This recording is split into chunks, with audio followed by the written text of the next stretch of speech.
Hey there, Denny. Hello, Josh. How are you doing? I'm doing mighty well. How are you? I'm doing just fine. You happen to know what time it is? I do not. What time is it? It's time to go to the beach.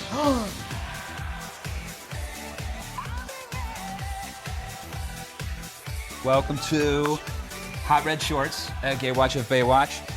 Two gay guys talking about Baywatch, because why not? What else do we have to do? All those hot men's. Well, there's a lot more, it turns out, than you might expect from what everyone thinks is just a boobalicious show.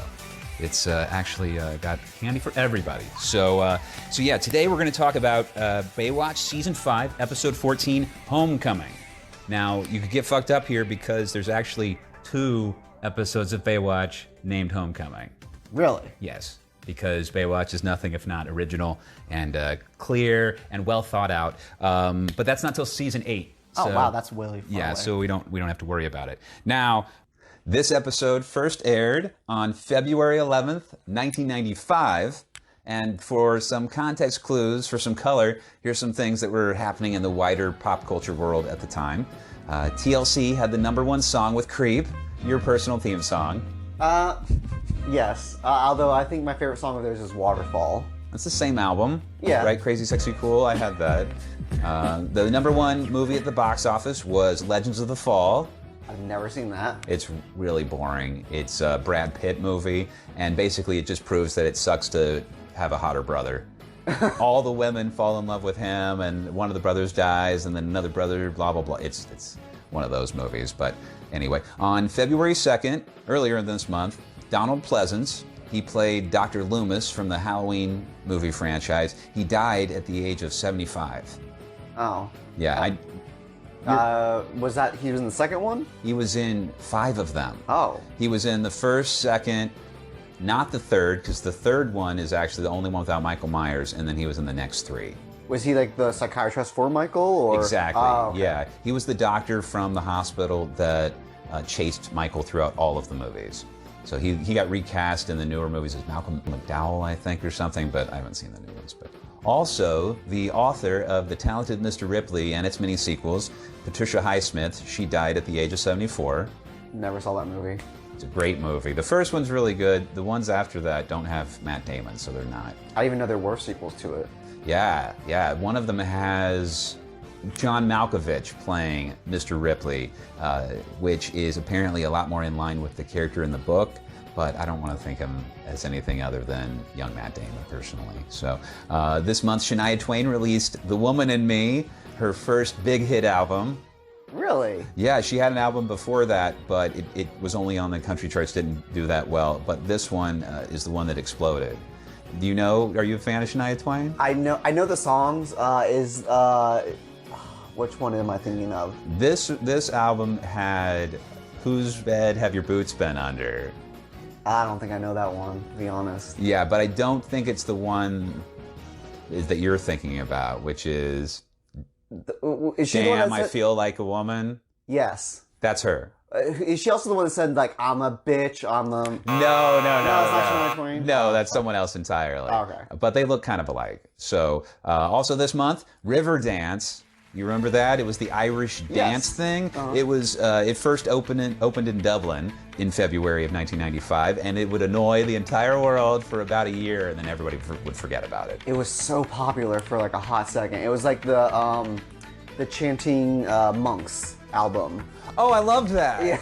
Yes, Rhythmic Monks or something like that. On February 15th, 1995, rapper Megan Thee Stallion was born. Don't know who that is. That shows that we're old people, because I don't really know her either. But the most important thing for our purposes that happened in February of 1995, on the 19th, Pamela Anderson, Baywatch's own CJ Parker, and Tommy Lee of Motley Crue got married in Cancun after knowing each other for only about 4 days.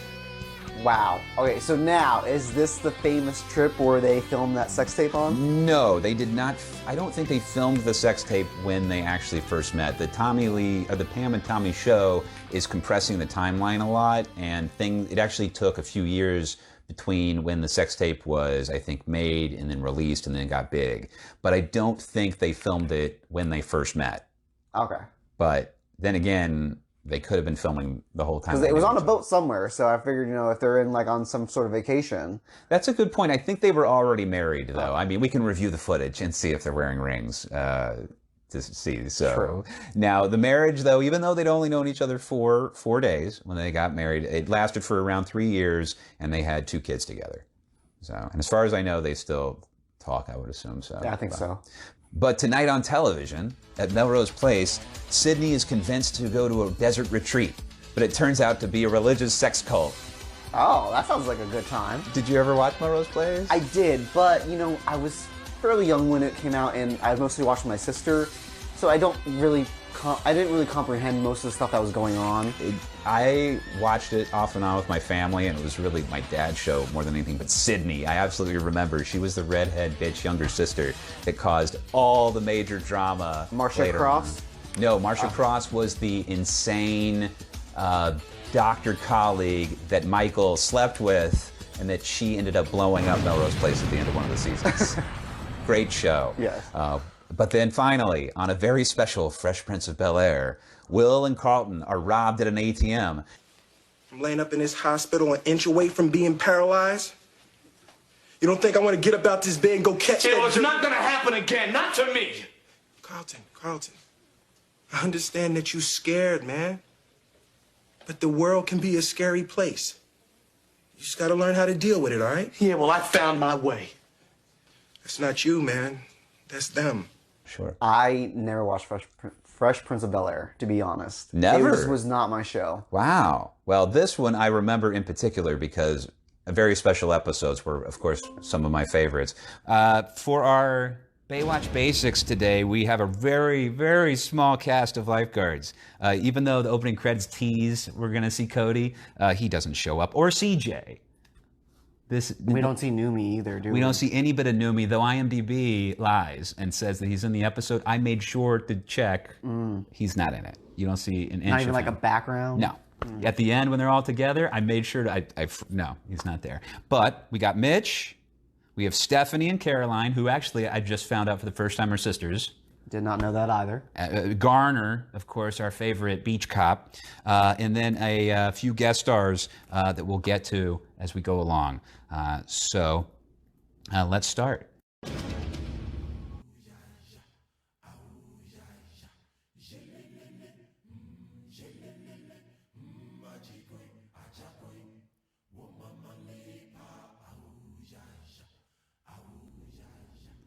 So now we are watching the German one, or the one that aired in Germany, right? Absolutely. This is from the German DVD, not the German Blu-ray, but the German DVD, which has the original broadcast music still in place.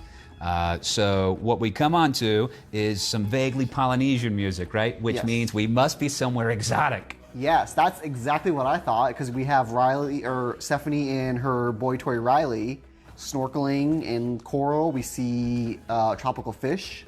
So I was thinking like they were somewhere like in Hawaii or Fiji or something. Well, it turns out that they're not really that far away from home. They're in the Channel Islands, which I didn't know about, but they're an archipelago of 8 different islands, and they're known for having one of the richest marine ecosystems in the world. So it makes sort of sense for our theme of the episode and also for these 2 world traveler types. So now you said scuba, they're not really scubaing, Sorry, I right? meant snorkeling. Well, they're not snorkeling either, because they don't have snorkels. That's true. So Free what- diving, is that what is that? Free diving? Free dive. Okay, yeah. So they're free diving endlessly, it seems, for no real purpose. But they do flail towards each other awkwardly many times, so we know that they have a nice, happy, active relationship, right?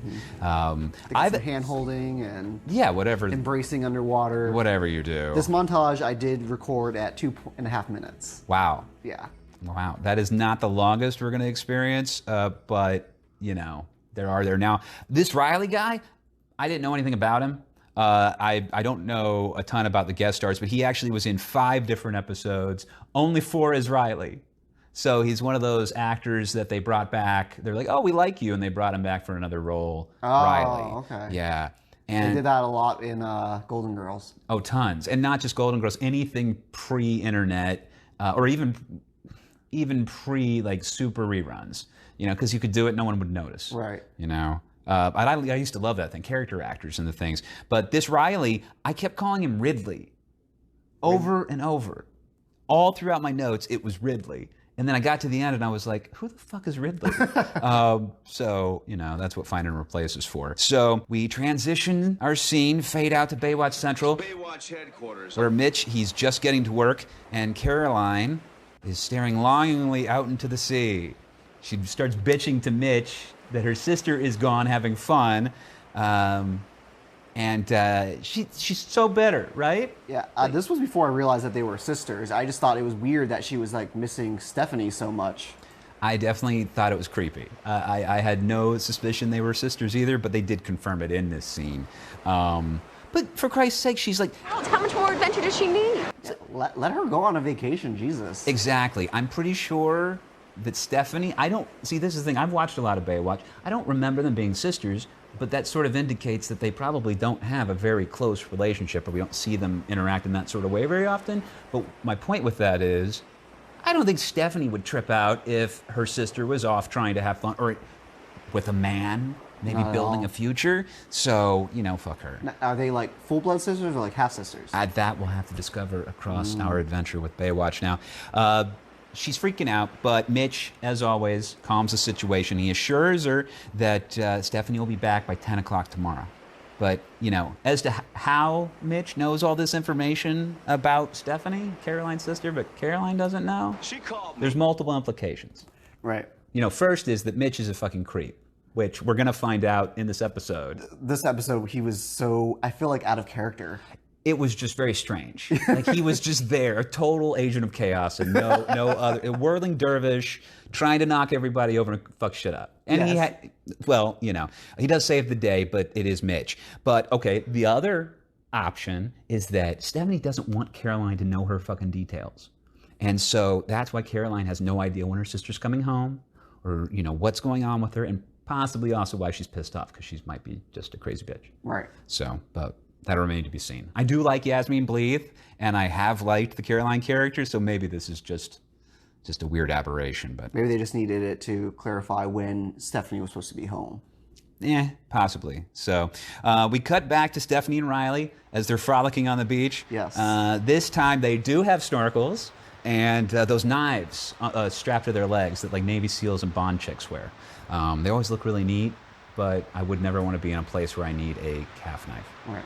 Yeah. What I noticed about this scene is Riley asked Steph a question. I don't quite remember what it was, but you can clearly tell that Stephanie deflects it because she does not respond to him. Oh, you don't remember what she says? I don't remember what he asked her, or like I know he brought up something like. It doesn't even matter what it was because her response says it all. Yeah. He mentions we could be back to Tonga in a week, where obviously they were in their previous travels. But what did she say? We'll talk. Yes, that's what it was. Kiss of death. The end. I mean, they're clearly cute together. They're rolling around in the sand. Everything is great, but we'll talk. Yeah, that's never a good indication. No, but everybody is saved because there's smoke in the distance. They're saved by a disaster, as always on Baywatch, and they go to investigate.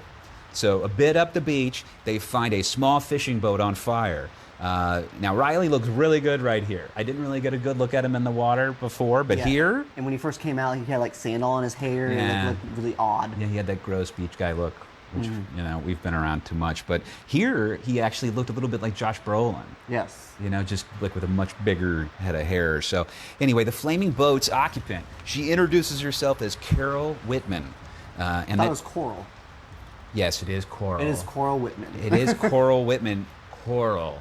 Because an eco nut would be named something like Coral, but that she's studying marine... Spoilers. Well, I just said eco nut, but yeah. Anyway, she tells the pair that she's studying marine ecology, at UC San Diego, which is nearby, and that she was gathering some samples, and something happened. Mysteriously, the boat caught on fire. And she is suspiciously calm about the whole situation. Admittedly, I'd say all three of them are... Because honestly, if I came across somebody with the boat on fire and they weren't freaking out, I don't think I'd be able to stop myself from freaking out. Especially when you're on an island and you might be stranded alone. Like, I would be more freaked out, and she just seemed blasé about the whole situation. Which sort of gives away that there's something more to Coral than might seem. But Riley's no fool, and he smells total threesome potential. No question. Later on, when they're laying at the fire, like it's nighttime, he casually hints at a threesome. And There's nothing casual about it. You know, I think a little rest would do us all some good. And Coral just like walks away. She's like, I'm gonna give you guys space. So she clearly was not into it. Like any woman, she knows what a come-on is and how to deflect it. You know, she's a very attractive young lady. She's got crazy eyes, but you know she can deal with it. But Riley, he's not going to give up. And you know, Stephanie's probably game. You know, Stephanie's always down to at least be with the team. So anyway, we cut back to a pier in Malibu, and somewhere it's in Baywatch's jurisdiction, and it's time for the B plot. Yes. The dreaded B plot. My lord, and yeah. this one was something. Well, you know, you need something to fill up the time and to break the tension. So we come across a cute, sporty couple making eyes at each other on the beach, and this guy was almost my stud watch. Yes. Almost. Later on, we'll get to like why. Well, no, we'll get to right now, because he acts like a total pussy in a crisis. So he and his girlfriend, they're totally oblivious. They're just staring longingly into each other's eyes, right? Whatever could be happening. Where we cut to a nefarious gentleman. Now, we know he's up to no good. We know he's a bad guy because he's got sloppy, oversized clothing, and he's got one of those ill-fitting stocking caps, plugged over his head, and a real smarmy expression. And no sooner does he show up before he runs and steals the guy's bike. Does the bike try to stop him at all? He just said, hey! Exactly. He's standing there in his blousy tank top and jam shorts and waves his arms around and screams for help. Yes. So that's not hot. That's not. Though I may do the same thing. But I never proclaimed to be a hot guy myself. So lucky for him, though, Garner is patrolling the beach just off the pier on his trusty 4x4. And startled by the sudden police presence, the thief, he turns around and he starts running down the other side of the pier. Where's he going to go? I don't know. Where's he going to go? Then we get the blousy tank top guy who does this crazy ninja move and totally throws this guy off his bike onto the pier. I would say it was like a clothesline sort of move to knock him down. It's like he grabbed his shoulders and lifted him up and threw him down. Now that was hot. Crazy. That was pretty cool. But where was that before? Where was the fire? Exactly. Where was the passion? But then he immediately gets knocked out. That's exactly true. So he's clearly, up and down, this poor bipolar young man. And he does get knocked down. He and the thief start to get in this fight, and then he's pushed down. Garner jumps off his 4x4 and starts chasing the thief. And what happens? They start fighting, conspicuously close. To the edge. Of course. Now, back on the beach, we have a never-before-seen lifeguard in Baywatch black rather than the normal colors. I like the black, but it always, I wonder, why are you using that outfit today? Are they different parts of the lifeguard? It doesn't seem to be any rhyme or reason, to be perfectly honest. So I think she'd look better in red myself, but whatever. She's equipped with giant binoculars like a good lifeguard should, and she notices the commotion from her tower. Seal Beach Pier, Tower 6. So note that. That's tower number 6 she happens to be at. This is Catherine Fleming, and this is her only episode. With this first time seeing her, last time seeing her, and she's the first black Baywatch lifeguard and the last for at least a few seasons. The next one is when they go to Hawaii? No, before Hawaii. Okay. Before Hawaii, they start to get a tiny bit more diverse, Racially but diverse. not much. And now at the same moment, as she's staring and she catches this going on, Garner and the thief, they tumble over the railing and into the water below. Exactly. Now this new lifeguard, she calls in an emergency, and the fight continues. In the water. Exactly. Now Garner's clearly at a disadvantage, even though he's supposed to be a trained something. He's like a police officer, isn't he? I believe so. I think he's just a beach cop, because otherwise, what the hell is he? But all of his bulky police gear works against him. The thief actually grabs him by the helmet and dunks him, and he doesn't come back up. The thief swims off. We never see him again. Does he get arrested? I don't think so. I think he got away. I think this is. I mean, he didn't get the bike, but he did not get arrested. Exactly. So he did get to at least attempt theft, assault, and on a police officer, Yes. attempted murder even, you know, and nope, just gone. Another crime gone unpunished in Malibu. But Catherine, she jumps into action. She knows what to do, and she quickly rescues Garner with some very, very minor help with another never-before-seen Baywatch lifeguard. I thought it was weird that she started giving him mouth-to-mouth in the water. Like, I don't know if that's an actual lifeguard thing. I've never seen that before. I just feel like that's very not helpful. Wouldn't you both be choking on water? Exactly. Yeah, I don't. I'd have to understand. ask my dad. He was lifeguard. He was a lifeguard. We're not lifeguards, so we'll let it go. Yeah. What's it going to be? So, it works at least enough because she gives him a little bit of mouth-to-mouth in the water, drags him back to shore, sort of with the help of the other guy, gives him some more mouth-to-mouth, and then he sputters back to life. Immediately smitten when he sees Miss Catherine. Oh, of course, because love, when it hits you hard, Yeah. especially when you come out from a complete stupor after almost drowning. But she introduces herself with her full name because he gives his full name. So maybe that's some sort of rescue etiquette. Again, you and I don't know. No. That when someone pulls you out of the water, you're supposed to say, hello, I am first name, middle name, last name. Who are you? Maybe because they're supposed to be like colleagues, I guess. I have a hard time thinking that Catherine's fully aware of exactly who he is yet, but I don't know. It was some crap. So, anyway, but this is where we come to our stud watch. Yes. So while they are talking, he tries to get up like a man. In the background there's our nice spiky-haired stud who Blue gets shorts. a decent amount of shots, but Yes. Handsome face. yeah, he looks like he wears like he's been wearing sunglasses when he tans. Great chest. Oh, beautiful! Yeah. That's really what he's got. I would say would be his most like his best quality would probably be this guy's chest. But we can examine closer. Yeah, it's his chest. Now, one thing I noted here was, I don't know if we heard it here or maybe later on, but we found out that Catherine is 26 years old. We find that out in a little bit, and we find that out because right after this, we cut to the locker room of Baywatch Central, where Garner is cleaning up, I guess. So I suppose, as a beach cop, he gets access to all of Baywatch Central stuff. So in the locker room, Mitch comes around, and he's more than happy to share confidential information about employees with his friends. Say, buddy, what can you tell me about a lifeguard named Catherine Fleming? Almost nothing except that she's 26 years old, single, a certified paramedic, gorgeous, and in incredible shape. What? Oh, nothing. Just glad to see another lifeguard with a permanent tag. Oh, this is purely an equal opportunity thing. Purely. And the racial stuff, which, honestly, it's decent wordplay, but... and it's all instigated by Garner, and he's, blah, blah, blah. But still, it's kind of... And one thing I noted, because she is 26, how old is Garner? Because it seems like he is much more up there in years.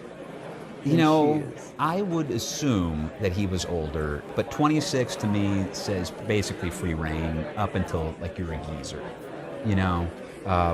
I will admit I've changed a little bit as I've gotten older, but I think the power dynamic isn't so bad here. Right. So, and it seems like she's into it. Well, actually, we don't know that yet, but we'll see that. So, I also found it creepy that Mitch referred to her as beautiful when she's a subordinate of his. Like, that seems like, I don't know. I have to agree, but at the same time, he's already giving probably information he shouldn't be sharing. That is true. We may be busting his balls too much just because it's all happening very fast. And if you and I were in the same situation, true, we would be sharing the information, and we would probably be asking for it. So I'm not going to bust it too bad, but it does get worse from here because for some reason Mitch decides this is a great opportunity to play a really stupid prank where he tells Garner that Catherine is actually deaf in one ear. Yes. Now, we're going to go ahead and skip. We don't know that he's lying at this point or that he's pranking at this point. That's true. But let's just skip. It becomes the crux of kind of like the B plot. And yeah, let's just skip to the end on that. He does then tell Catherine that Garner actually is deaf in one ear, and which leads to no humor. Not at all. Like, you can immediately tell from the first interaction after Mitch tells Garner that she's not deaf in her ear. He's trying to like talk in her good ear and like being all loud, and she's like kind of just giving him a look and like kind of like moving her head to where she's supposedly her bad ears towards him. It's just it all falls apart. We'll talk about the potential of it when we get there. I mean, I could see what they were thinking, I guess, but it doesn't come across. So, but enough of them for now, because we're back to the Channel Islands and back to this maybe threesome. Yes. But it gets a lot less likely because Coral starts complaining about the environment. Yeah, it is sad. It's criminal. You got that right. The ocean's definitely a lady under attack. Well, Riley looks good right Mission's there. always been male to me. Men's power, embrace, But you're right. his mortality. His mortality. I was in Alaska after the Exxon Valdez. Have you ever held a seagull covered with oil? Felt its heart pounding with fear? Well, it is easy to forget how fragile our world is. Oh, no one listens, Stephanie. No one cares. There are a lot of people out there like you, Cora. Yeah, well, then they're asleep, and they need a desperate wake-up call. Gets super aggressive.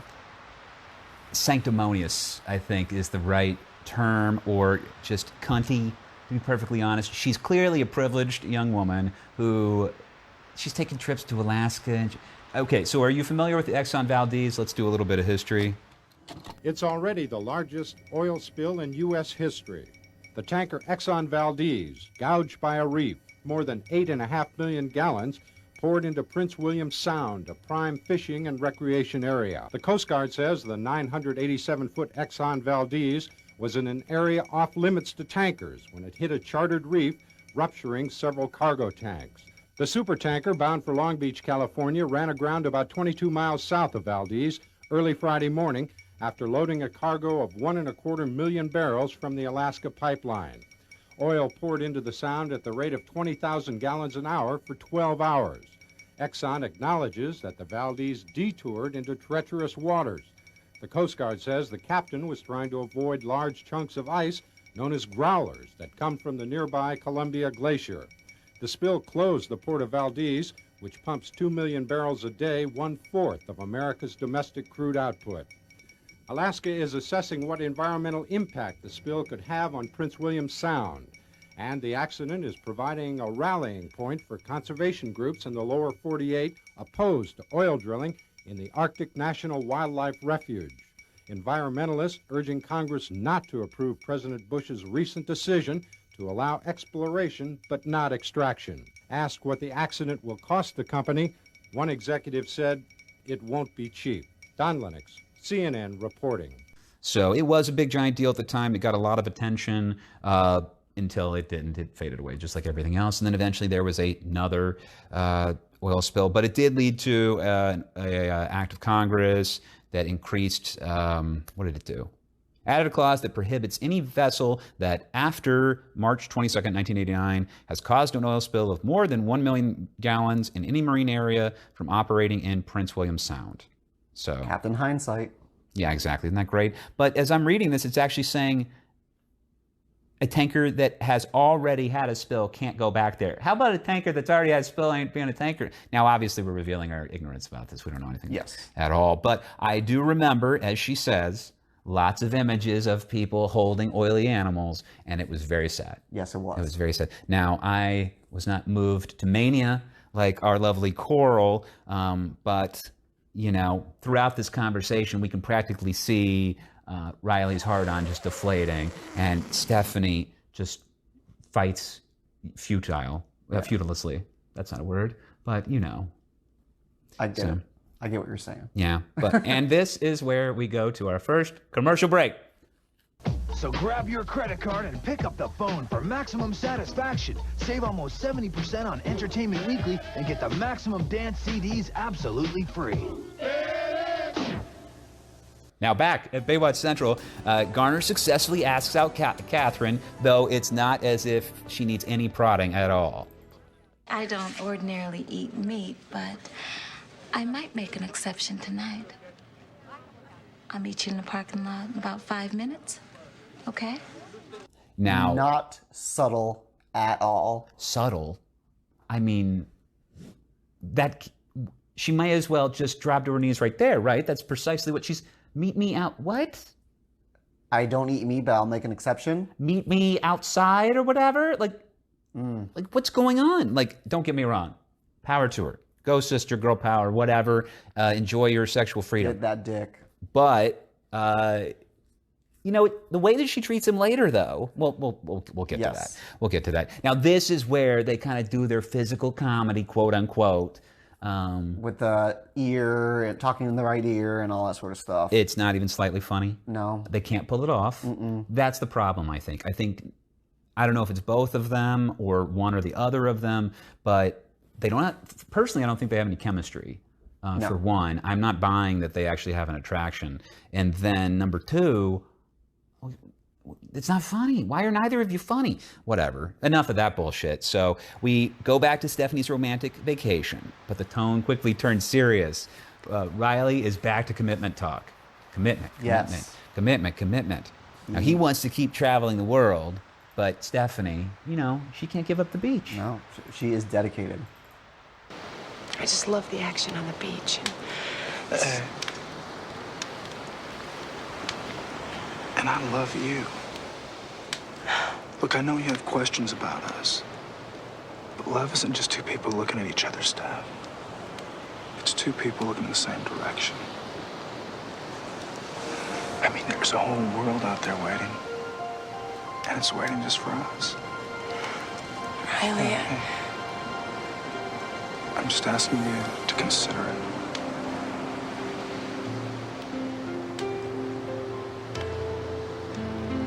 Total all my children vibes. I gotta tell you, that's all I could think of. Not all my children specifically, but absolutely soap operas. That's completely what is now. And beach sex. Beach sex, which is never a good idea. Never. Never. But the worst part of that scene were his white tube socks. You know what? I didn't even notice the white tube socks. They show up again later. It's an affront. I understand it's the 90s, and I did it too, but I think I was like 11. You know, whatever. It's fine. So they have their beach sex, and we next join... Without Coral, I might add. You're absolutely right, because earlier, during their depressing conversation about, oh, nobody cares about the planet, blah, blah, blah, she tries to convince them, oh, it's much more romantic, cozier next to the fire. I'll sleep further down the beach. Now, right before commercial, we get a conspicuous chime and a close-up on Coral letting us know she's up to no good. We got to watch this bitch. Yes. So, but Stephanie stays aware. And so the next morning, she's off on her post-sex morning jog beach. You know, on the beach, rather, and she sees from shore that Coral is boarding her boat. Bitch, what you doing on my boat without my permission? Thank you very much. And not just that, she's loading up, like, all this fucking luggage, this very conspicuous luggage. Now, Stephanie's not having it, just like you wouldn't have it, just like when I Swims right out to that boat. Exactly. She doesn't think about another thing. But here we cut back to Riley. He starts waking up. Still looking very good. Shockingly hairy for the 90s, but you know, it wasn't a very natural time. You know, people were very waxed. And he wasn't a lifeguard, so he didn't have to be like all... He wasn't a lifeguard, he wasn't a regular, and he had a beard. Yes. So he was already breaking convention, big time. And beards are my weakness. Now they are, back then. Oh yeah, back when I was like younger, no hair whatsoever. Shaved chest. Well, particularly in 1996, beards meant like something different than necessarily it does now. So anyway, Stephanie makes it to the boat and she confronts Coral about this suspicious luggage. You know, because again, it's my fucking boat, and who are you? Who are you to fuck with my boat? And so it leads to this. Well, then you won't mind if I take a look. No, of course not. Why should I mind?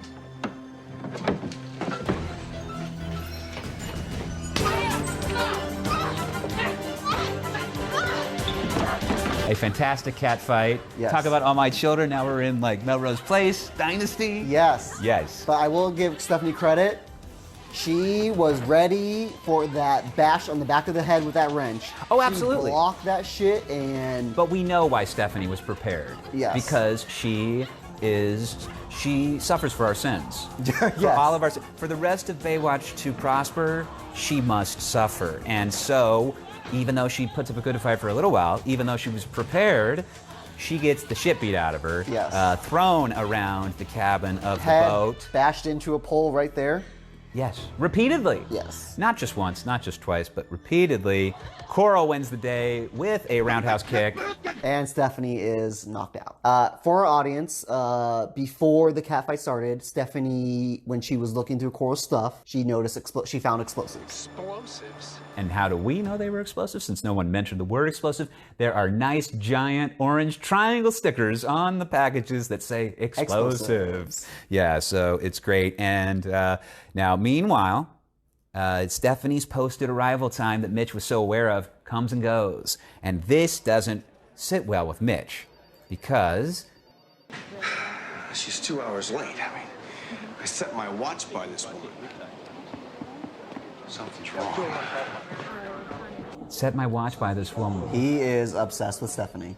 He's conspicuously interested in what she's up to. He knows too much. You know, like why? He doesn't know too much about everyone. Yeah.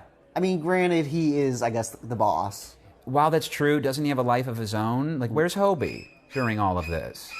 Which really is a question that we should always be asking. Yes. Where is Hobie? What is he up to? What is he getting into? Yeah, well, whose life is he ruining? Precisely. But we don't find anything out about that right now because we cut to commercial. Her weight is overworking her heart. So you're doing this for her own good. People are really crude when it comes to heavy people. But then you should be there by her side when these comments are made. You should not be the one ditching her. Next, Ricky Lake. Today at 4 on TV 21 WHP. And we come back to more of the lovebirds of the episode, Garner and Catherine. Go ahead. I said, this B-plot. Oh, yeah, but it gets worse here. Like, it's not just stupid jokes. It's not just a really tenuous relationship. We get into, like, some, like, abuse. Verbal abuse. The kind of sort that absolutely would not be tolerated today. No. Hi. Hey. I was just thinking about you. Thinking, what exactly? That maybe you need to work out more. Excuse me? You're very good looking.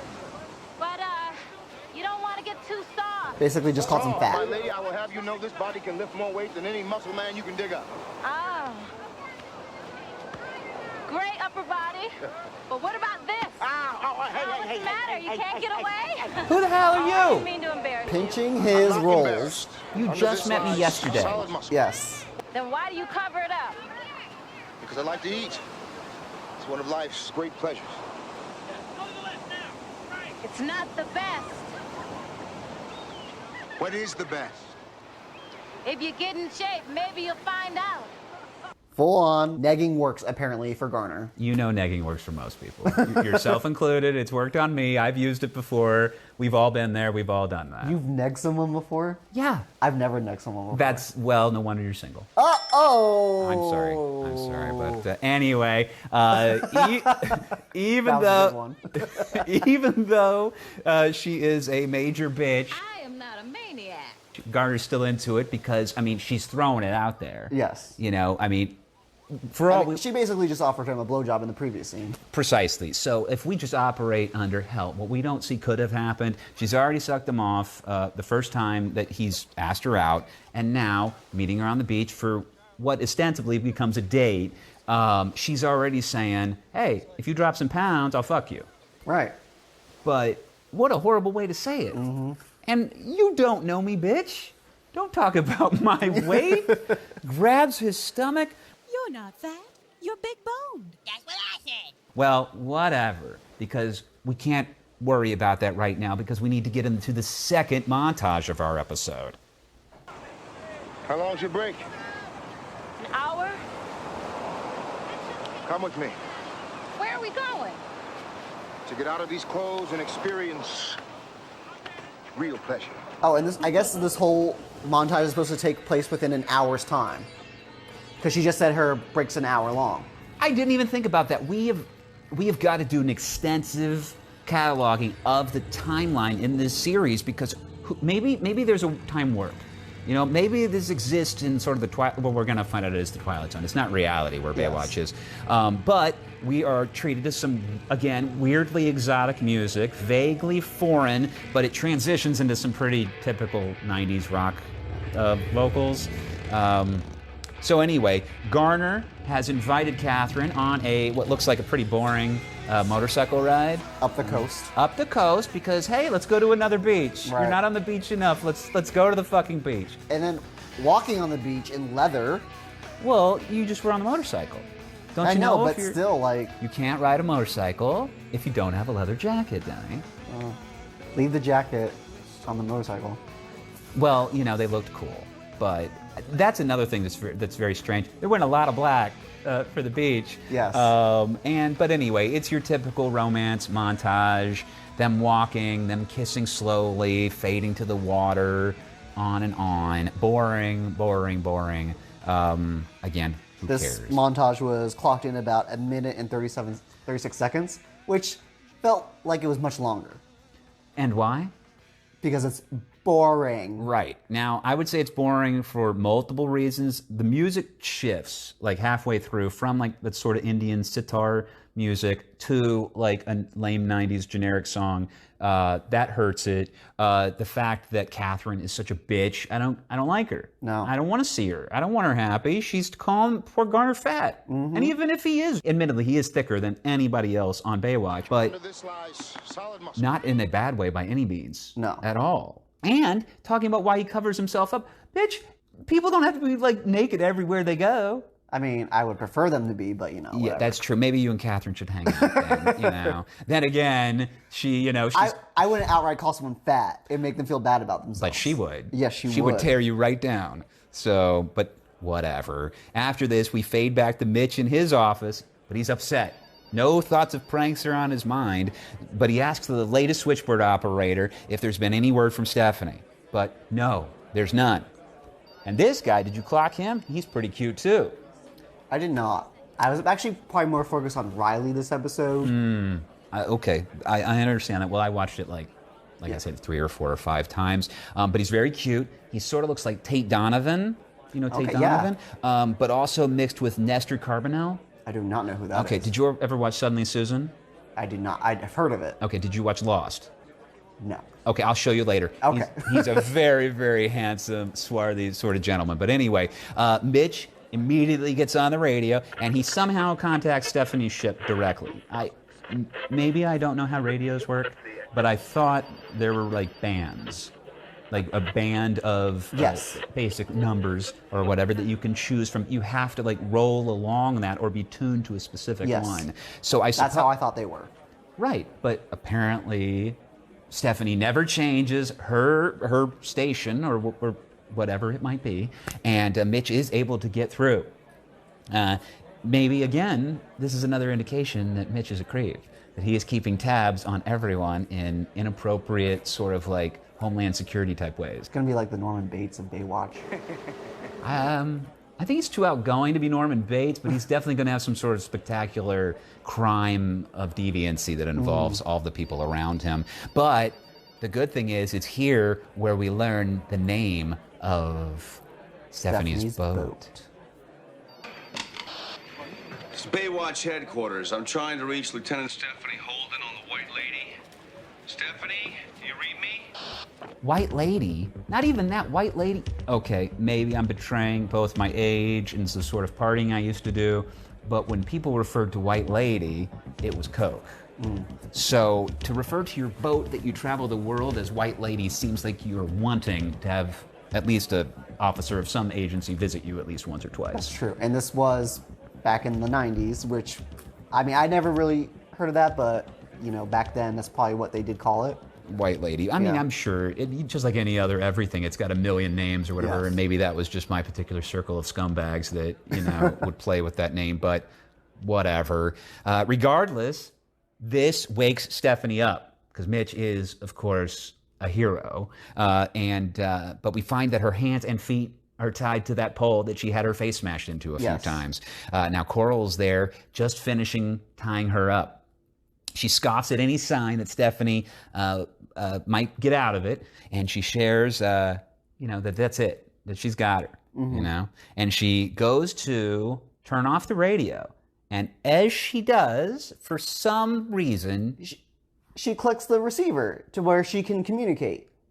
Makes no sense. We know she knows how to operate a boat because she was on her own, except maybe that's why it caught on fire. Maybe it actually was an accident that the boat caught on fire. I think it was one of her explosives just went off. Who knows? Yeah. But she hits the receiver, which gives Stephanie a very small window. Yes. Mitch! And somehow he can sense that she's in danger from a very, very teeny tiny he may have heard. There's no way. I mean, that yell, she got the full Mitch out. So, obviously, something's going on with Stephanie. Well, there's always something going on with Stephanie, True. as we'll find. But, all well. He's Mitch. He knows there's something up, and he requests a scarab. No, he demands a scarab be prepared for him right away. As we cut back to Coral, and she's mockingly telling Stephanie that no one can help her now. Reveals her evil plan. Exactly. Now, before we get to that, the point is that she's never met Mitch Buchanan, because if she had, she would know her days are numbered. Yes. That there's no saving herself here. But you're absolutely right. She does reveal her plan, which is... really fucking stupid. Oh, it's super stupid. But what isn't stupid on this? She's pretty much going to do the things that she's trying to stop. Right. We'll get to that. But she does have a justification, one that is fun. Making a bomb with enough plastic to blow up a whole city block and there's nothing to talk about? I am through talking. Talking gets you nowhere. I will say her top's pretty cute. Violence gets people's attention. It's the exclamation point at the end of a sentence. It gives the words you say impact. Now they're gonna have to listen. Look, Carl, I'm sure the motives you have are just, okay? I know the system is frustrating, but this is not the answer. The system. What system, Stephanie? What about the ecosystem? What about the solar system? Are we gonna wait until they destroy that before we take action? Because, we have to worry about the solar system. All right, back to her top. She's got great tits. Yes. She's a very beautiful young woman, and it is a cute top, but it wouldn't be so good on Stephanie. No. Well, Stephanie doesn't. Yeah. She's a beautiful woman, but she doesn't got boobs. But where was Stephanie when we needed her? During every riot, during every sort of bad time, we could use Stephanie there as a voice of reason. What action, Coral? What are you planning to do?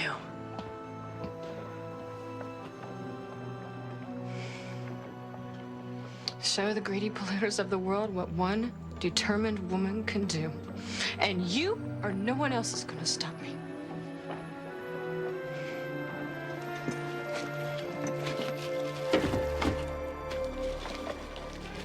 She goes back to packing her bomb, and, what about the solar system, Denny? I don't know. Clearly everything we do affects the solar system. The solar system, the system.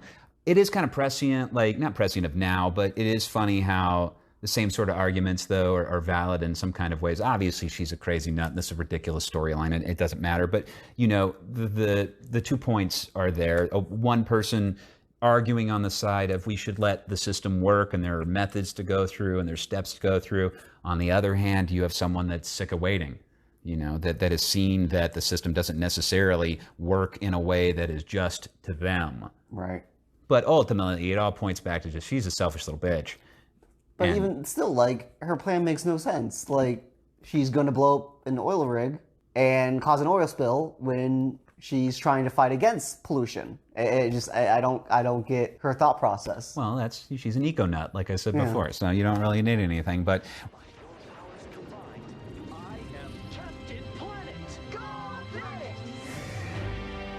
we cut to Mitch now, back on the Scarab, which now scarabs. What the fuck is a scarab? Scarab is an Egyptian bug. That's what I know a scarab. Yeah, me too. Turns out a scarab is actually one of those big banana yellow boats that all the lifeguards always use. So now he's rushing through the surf.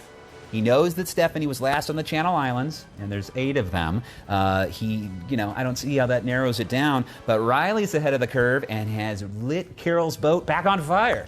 Ah. Burn, burn, burn. Let's just burn all the Smoke boats. signal. Yeah, I mean, it's a good thought, but I mean, everyone's very resourceful in this particular episode.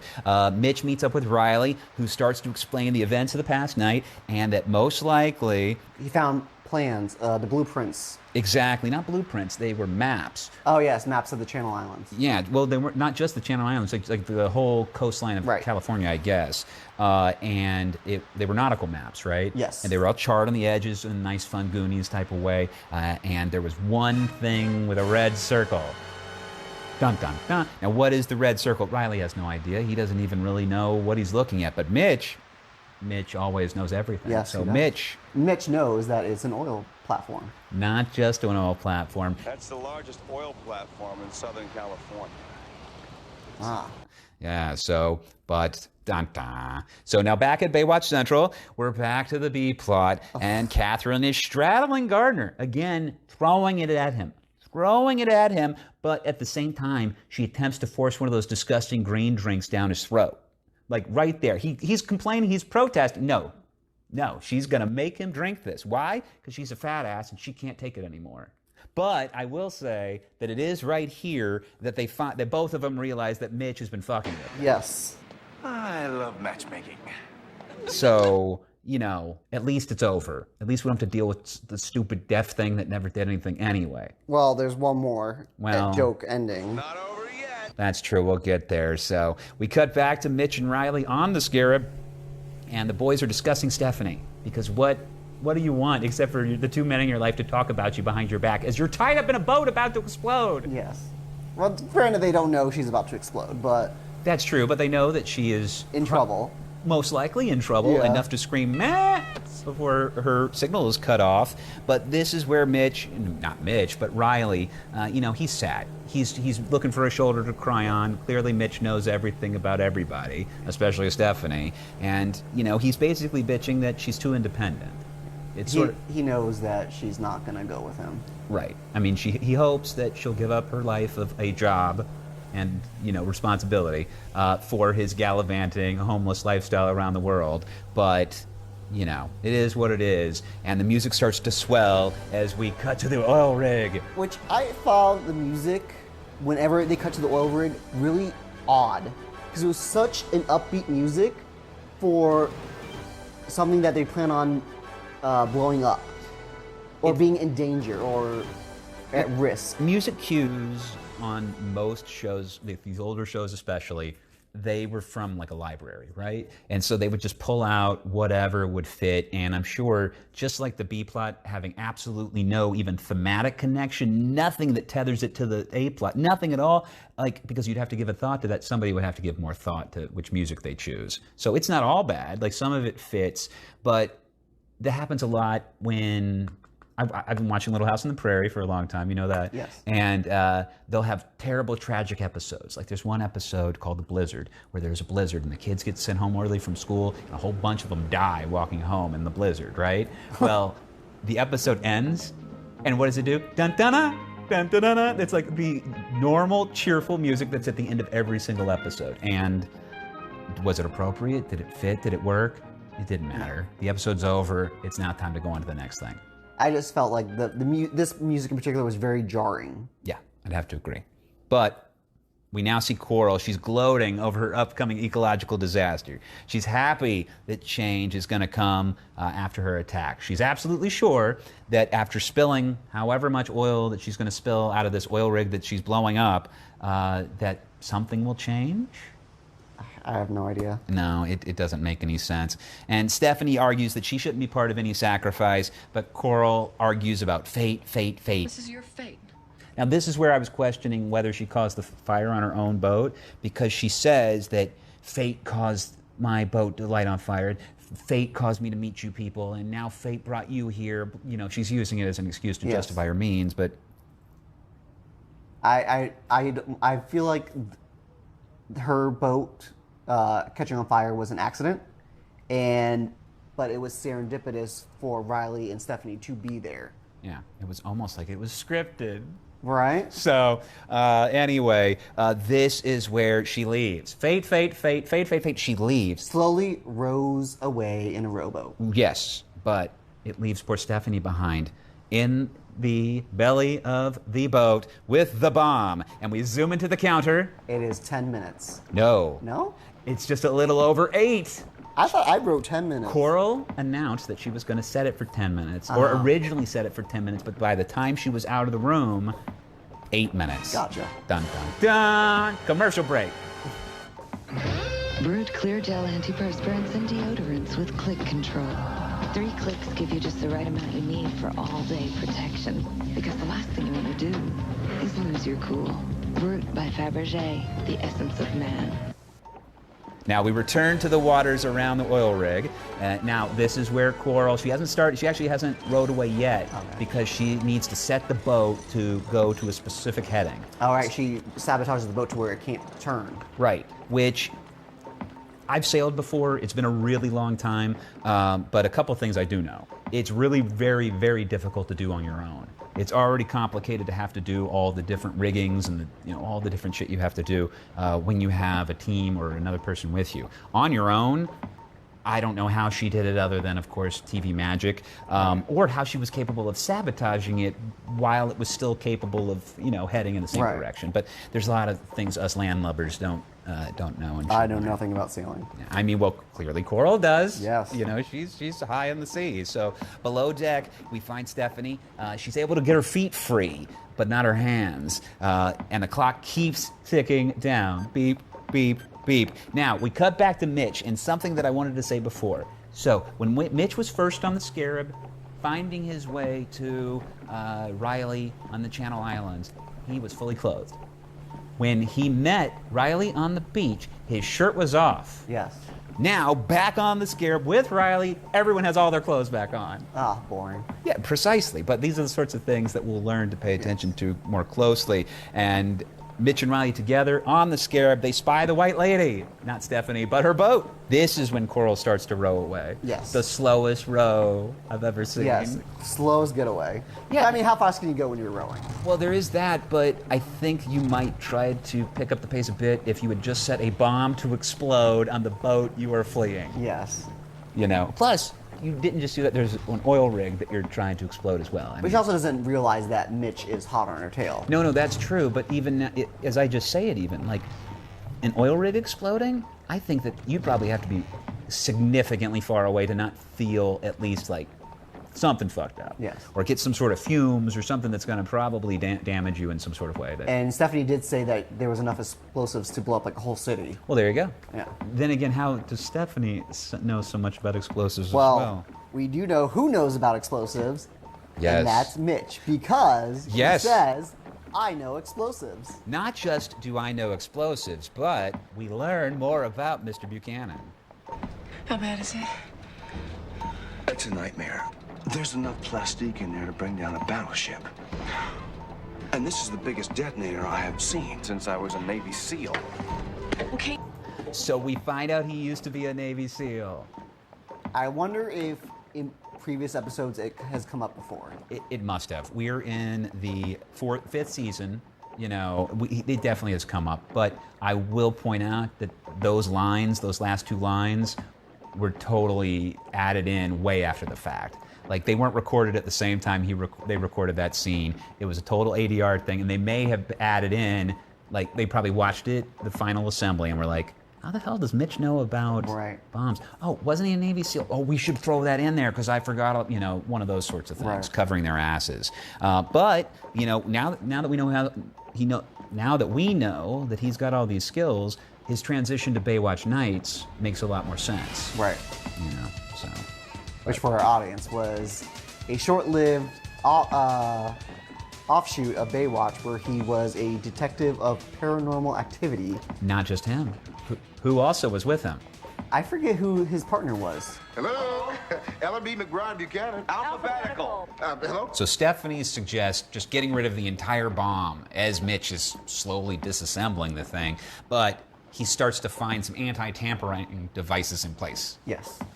uses these magic skills to... Was what he learned in being a Navy SEAL. Yeah.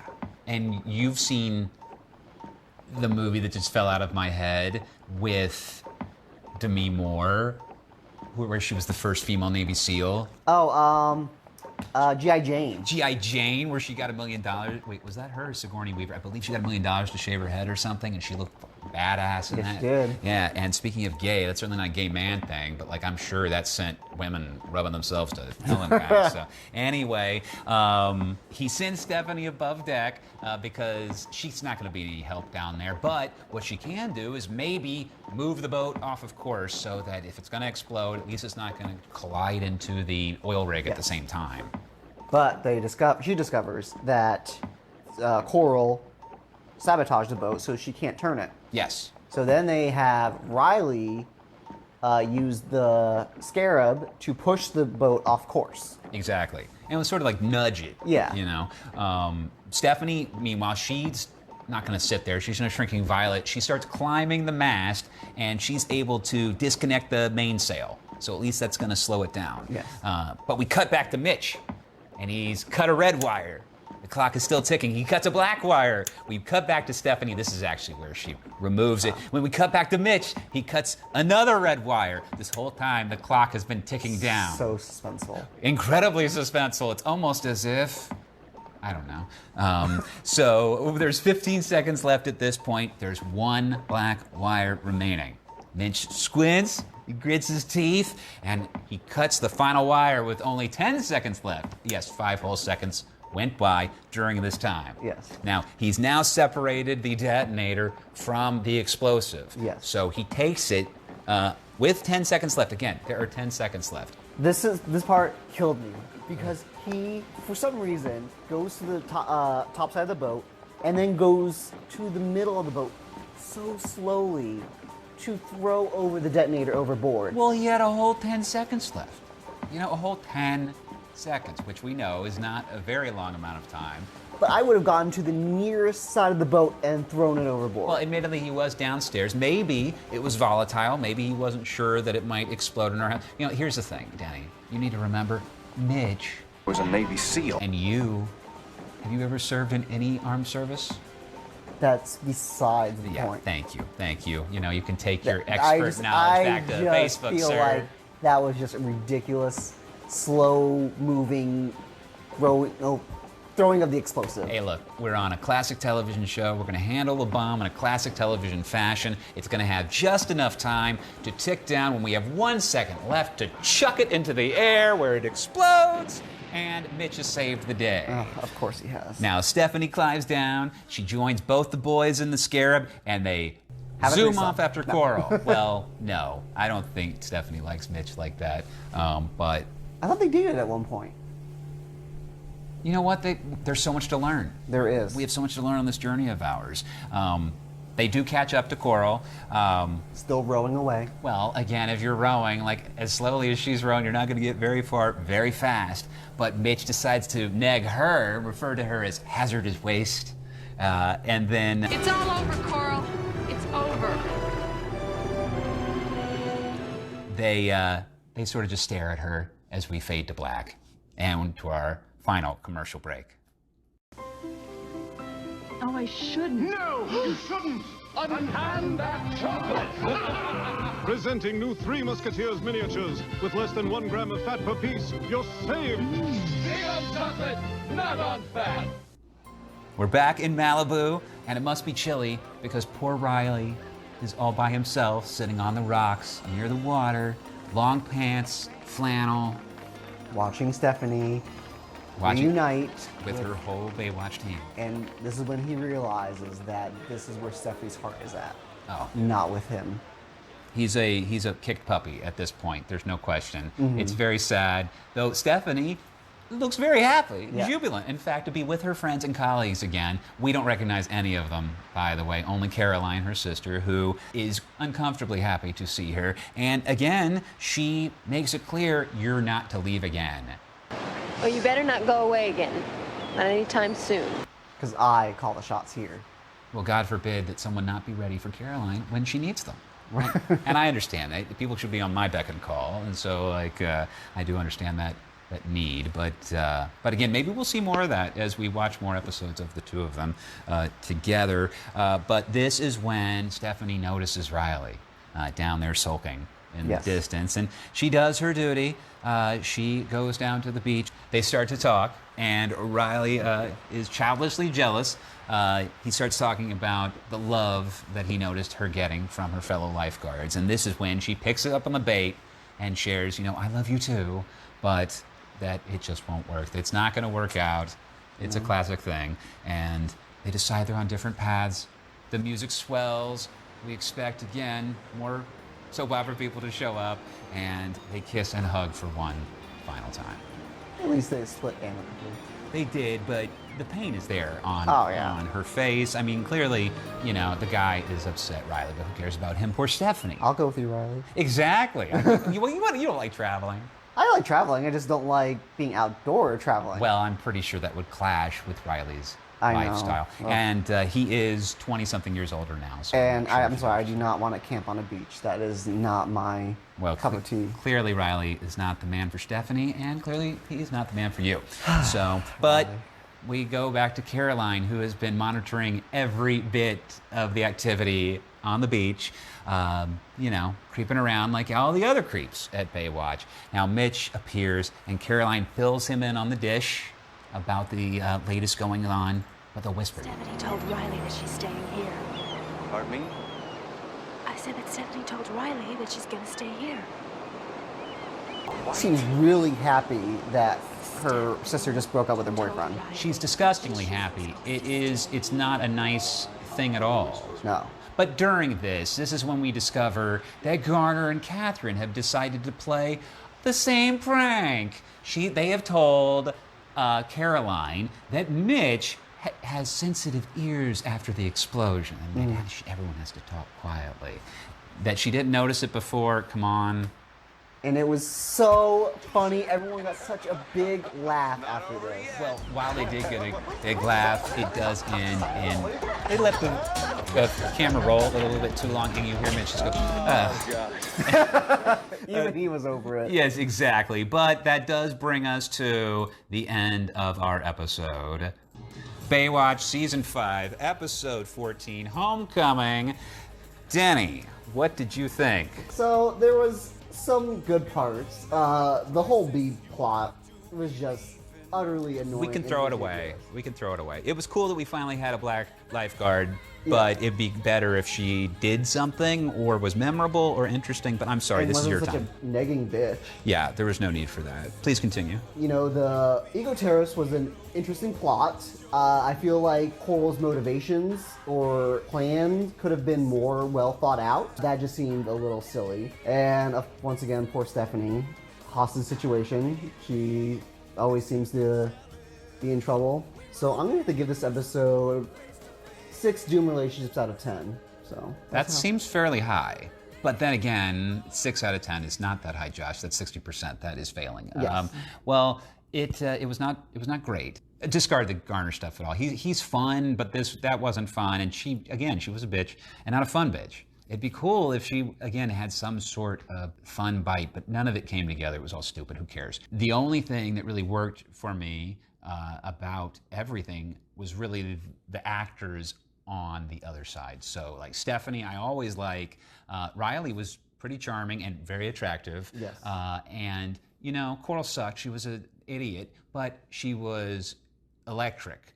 You know, she had that, like, some energy to her performance, and she was hot, which is cool, and she played crazy well. Yeah. So, you know, I liked that. So would I say it's great? No, but it's worth watching if you're going to watch. This would be one of those Baywatches that, you don't have to skip. You should absolutely spend some time on, because at the very least, you do get to see Stephanie get beat to shit yet again. Yeah, she got a couple licks in, too. A few. She got a slap and a kick. Yeah, but there was only one person being smashed into a pole. That's true. And then tied like a pig. So that's it for us today, Danny. I think we've had enough sun. I think it might be time to get inside. I am burnt. Yeah, I forgot the zinc myself, so I'm getting crispy on my nose. Thanks everyone for tuning in. Don't you worry, it's gonna be all right, because I'm always ready, and I won't let you out of my sight. No, shit. No, don't you fear. I'll be ready forever and always. I'm always. No, the first one was better. Yeah. Okay. Cool. Out of my sight. No. We'll figure something out.